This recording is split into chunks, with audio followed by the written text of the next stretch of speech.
Indeed, yes, and if the showers continue, the safety car will be requiring your technology to the full, probably, over the weekend, but we shall see.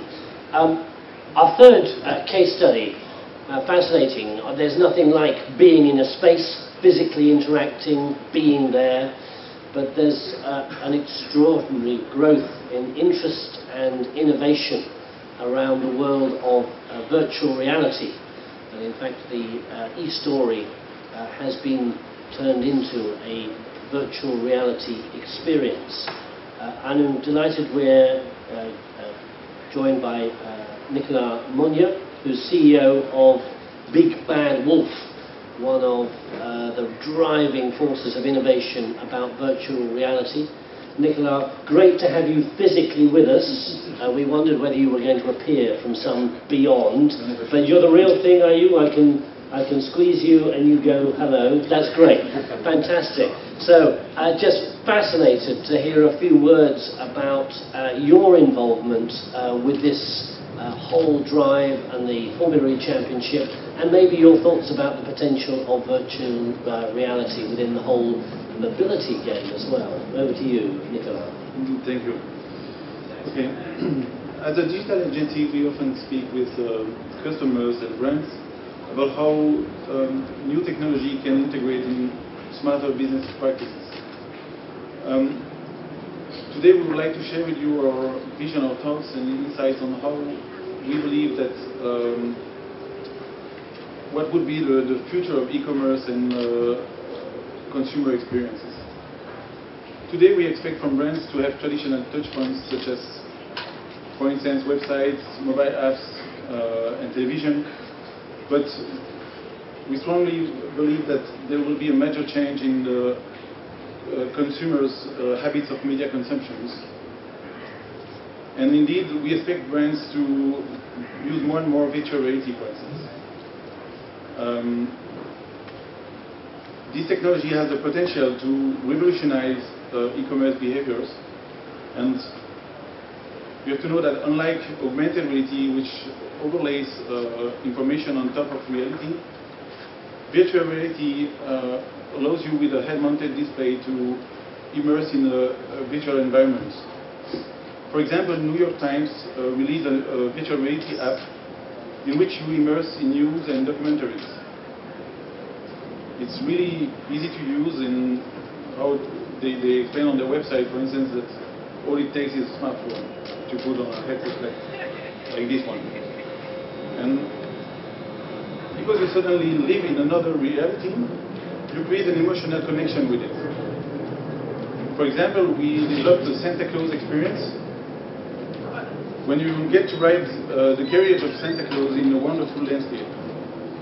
Among many others, we had the CEO of a large bank to try it, and after the experience, he had a huge smile on his face. It was really funny because the guy was, you know, in banking. And what's interesting here is that it creates an emotional connection from a consumer to a brand, and that's at the heart of what we expect from a brand experience today. This magical moment was sponsored, for instance, by a network of shopping malls in retail during Christmas, and it's easy to see how another brand can use it to sponsor other moments in sports, for instance. Picture yourself, you are watching a race of Formula E live on TV, and you use a virtual reality headset as a second screen display just to get immersed in the content. In some cases it's already done for some applications, but here is a sponsored moment offered, for instance, by Pernod Ricard's Mum Champagnes, and you share the joy of the winners on the podium like they are shaking their bottle of champagne, etc. Or you could be in the pit lane or in a moment offered by Michelin, for instance, and you are given explanation, a specific explanation on tires in an immersive way. Being there makes all the difference and enables brands to connect better and smarter to their customers. Because the emotional connection provided by virtual reality is unmatched by any other media, the consumer's purchase intention will spike while still providing with useful and meaningful content. And I would like to say that content is already there in a way, but the change is on its way. There are already a lot of examples out there where sports can take profit of virtual reality. The NBA Sacramento Kings Stadium that is quite new, being finished right now, is for instance now wired for virtual reality thanks to Qualcomm technology. Fans could be given an up-close experience of the action no matter where they are sitting, and that's very powerful for them. Paul Jacobs, former Qualcomm CEO, says that the technology will inevitably be part of the future of sports, so it made sense to create the necessary network infrastructure right now. But the promises of virtual reality don't only apply to sports. As a branding agency who dedicates its business to providing technology-driven solutions to brands, we consider using VR to create smarter business practice in various fields of applications: recruitment, training, communication, tourism, advert gaming, etc.